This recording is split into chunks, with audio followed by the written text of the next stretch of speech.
Lindsay here, the Frugal Crafter. I got a request over at the Frugal Crafter community Facebook page, which you should go and like. The link is below the video if you want to go check it out. Anyway, somebody was wondering if I knew how to make my own Peerless watercolor paints. Well, Peerless paints come in a little booklet. They're like a dye, mineral dye watercolor that's on little strips of paper, and you just wet the paper. You wet your brush, dip it under the paper, and that's how you get your color. And they've been used for like a photo tinting and stuff like that, but stampers recently have really jumped on the bandwagon using them. So I've known about them for quite a while, being a watercolorist, but paper with paint on it and me being very klutzy just didn't seem like a good idea, so I never bought them. But after reading that, I did think that it might be cool to be able to make something like Peerless paints that could be portable and made by what we already have. So I did a little experimenting, and what I made, I colored these two images with, and I'm going to show you what worked really well and what didn't. Now this was my, I decided that I could probably put media on some Yupo, which is a plastic paper, and here I used just dye reinkers, and they don't seem to be drying. This was a couple hours ago I put these out, and they're still very very wet, and I don't know if they're going to dry, so I would consider this to be a fail. Maybe by tomorrow morning they'll be dry and that'll be a success, but that didn't work so well. So my next idea was to take my markers and just to kind of swatch out a variety of markers, and that worked pretty well, although some, you can see if I tip them, some are still a little glossy, and I think it's just you know, because of the dye, I just think it's not adhering to the Yupo paper. And then I thought, well, I know that watercolors will dry on Yupo, so I tried some of my Yarka watercolors here. And then I'm like, well, you know what? I really want something that would dry quicker, and I used my Inktense blocks, and they worked the best because I could just, well, I'll show you how I do it, because I think this is the best route. I think that regular watercolors are good too. Markers are alright, but I still think they may smudge, and the idea is for this to be portable. I'm not saying anything negative about Peerless watercolors. I'm just saying, you know, hey, here we can make something kind of similar. So I think the Inktense blocks worked the best, but watercolors also worked good. And what I'm going to do here is I've got a block of red, and I've just for a second dipped it into some water, and on the Yupo paper I am just scribbling out a swatch. And again, Yupo is a synthetic watercolor paper, so this will dry on here, but if I re-wet it I can lift all of it back up again.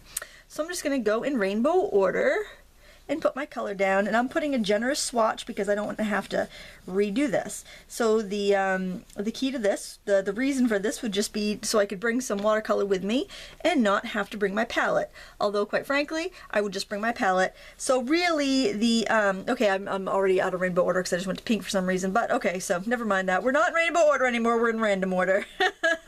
I would just bring my little watercolor palette. But since somebody asked me, that's why I'm doing this. And, you know, it is kind of cool. So just go around and you fill in. I've just got my little set of 10, little set of 12 here. You know, maybe I'll get ambitious and do all of my colors.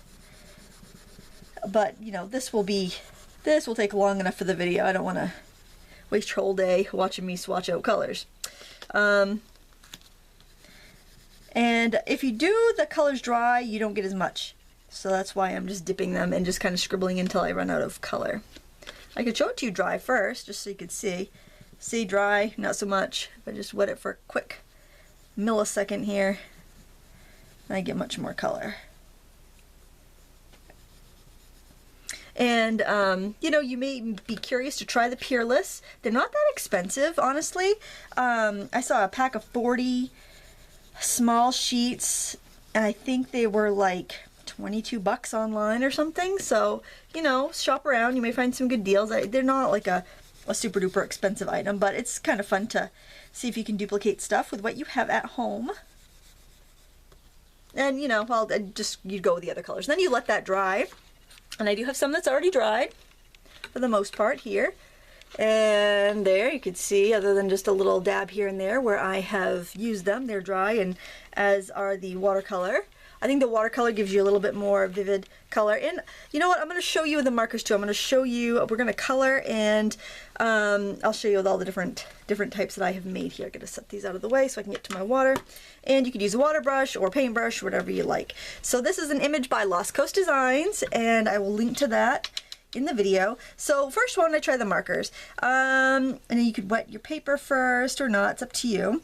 I'm using watercolor paper, and I have stamped it in archival ink, and I'm just going to pick up some of that light green. This is the water-based marker trial here,